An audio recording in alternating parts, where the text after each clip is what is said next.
langit rumah. BTW, rumah kakek ini tipe rumah yang gak ada plafonnya ya guys.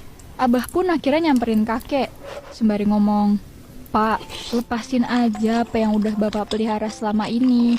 Kalau enggak, satu persatu orang di rumah ini akan celaka." Awalnya kakek diem aja, tapi karena sadar kalau abah udah tahu dan omongan abah itu ada benarnya, akhirnya kakek ngaku. Terus dia bilang, "Ya udah, nanti aku lepasin.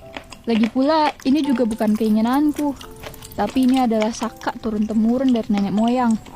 Setelah itu, abah mutusin buat wudhu dan sholat isya. Setelah sholat, abah zikir dulu. Dan saat itu, abah dengar bisikan yang berkata, "Carilah akar melilit yang menumpang pada batang pohon."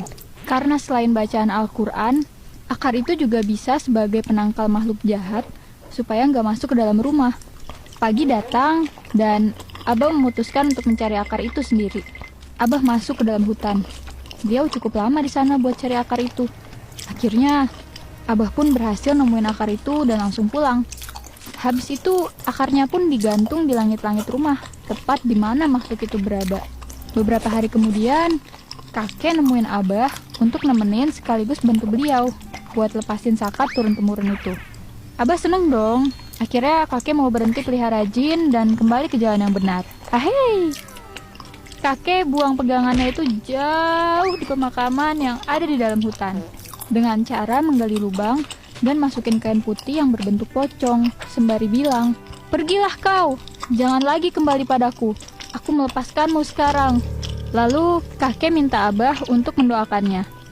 Gak lama setelah kejadian itu, kakek mutusin buat pindah, ngikutin saran dari abah dan emak buat tinggal di kampung di mana tempat kita tinggal.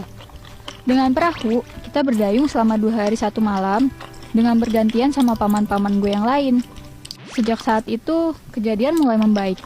Kakek udah kembali kerja di gudang kelapa dan jadi nelayan. Begitupun anak-anaknya. Saat itu juga, kakek udah jadi pribadi yang lebih baik, yang sayang sama anak dan cucu, dan jadi lebih rajin beribadah juga. Sayangnya, 5 tahun yang lalu, kakek menghembuskan nafas terakhirnya. Tapi kita semua cukup lega, karena beliau meninggal dalam keadaan bersih, alias peliharaan jinnya udah dilepasin.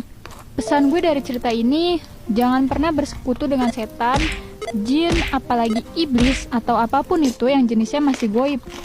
Karena dibalik terkabulnya semua keinginan kita, pasti ada harga yang harus kita bayar. Terima kasih udah dengerin cerita gue ya. Segitu aja dulu cerita dari gue, sampai jumpa di cerita yang lain. Bye!